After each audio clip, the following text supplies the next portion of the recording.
The train stood still at the platform, doors open, people stepping in and out, carrying bags, hopes, and unfinished stories. Elias remained seated inside one compartment, staring out of the window, not because he was unsure of his destination, but because a part of him was still living somewhere far behind. He was moving forward in life, at least on the outside. A new city, a new job, a new routine. Yet inside him lived an old weight that refused to leave.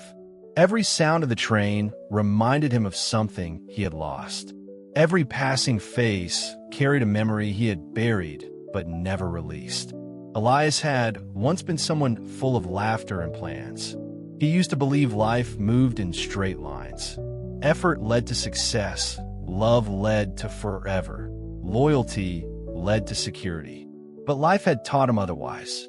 A failed relationship that ended without closure. A business idea that collapsed and took his savings with it. A promise he made to his younger self that he never fulfilled. He didn't talk about these things. To the world, he appeared calm, responsible, mature. But at night, when the city fell silent, his mind became crowded. He replayed conversations that could no longer be changed. He argued with people who were no longer present. He asked questions that had no answers. Why did it end that way? Why didn't I try harder? Why did I let that moment define me? Elias believed that holding on meant strength, that remembering meant loyalty, that letting go would somehow erase the meaning of what he had lived through. So he carried everything, every regret, every disappointment, every version of himself that didn't survive.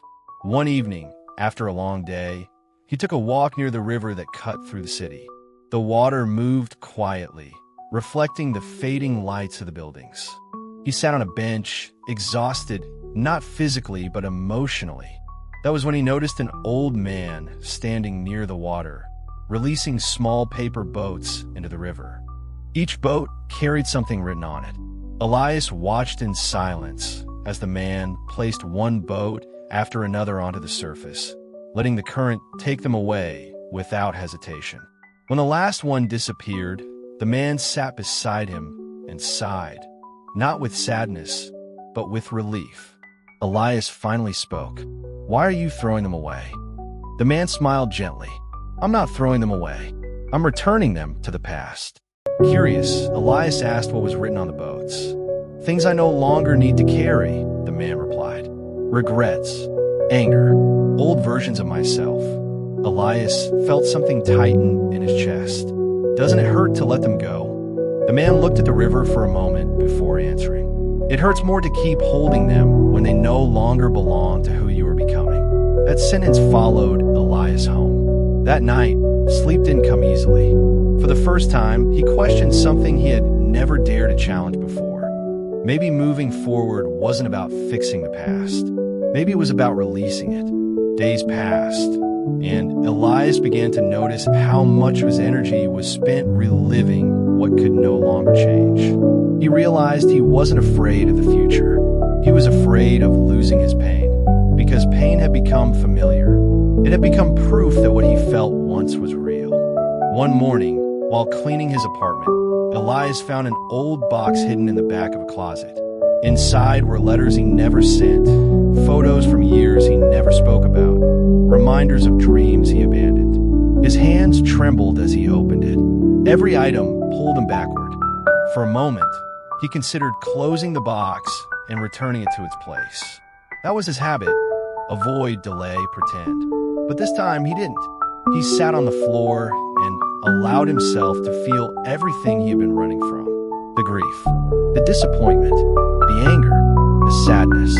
Not to punish himself, but to finally acknowledge it. And then something unexpected happened. Instead of breaking him, the emotions softened. Elias realized that holding on had not protected him. It had imprisoned him. The past wasn't asking to be remembered forever. It was asking to be understood and released. That evening, he walked back to the river. He didn't have paper boats, but he had words. In his mind, he named the things he was ready to leave behind, not because they didn't matter, but because they had already shaped him. I released the version of me that thought failure was the end. I released the pain of being left without answers.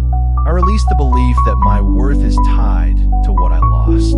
As the river flowed, Elias felt lighter. Not because life suddenly became easy, but because he was no longer fighting what had already passed.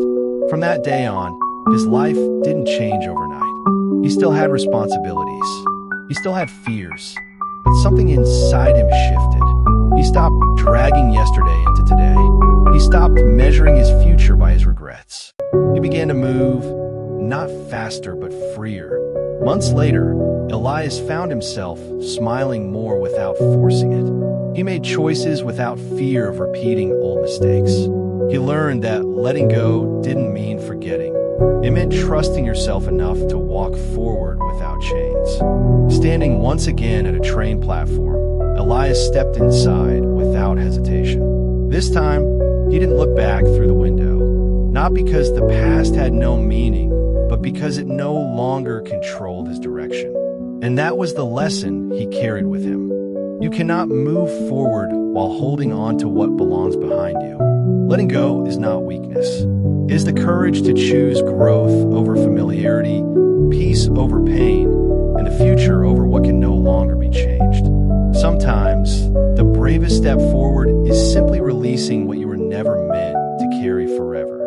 If you like the story, then like the video for more wisdom stories and share with your friends and family. And stay tuned for more stories.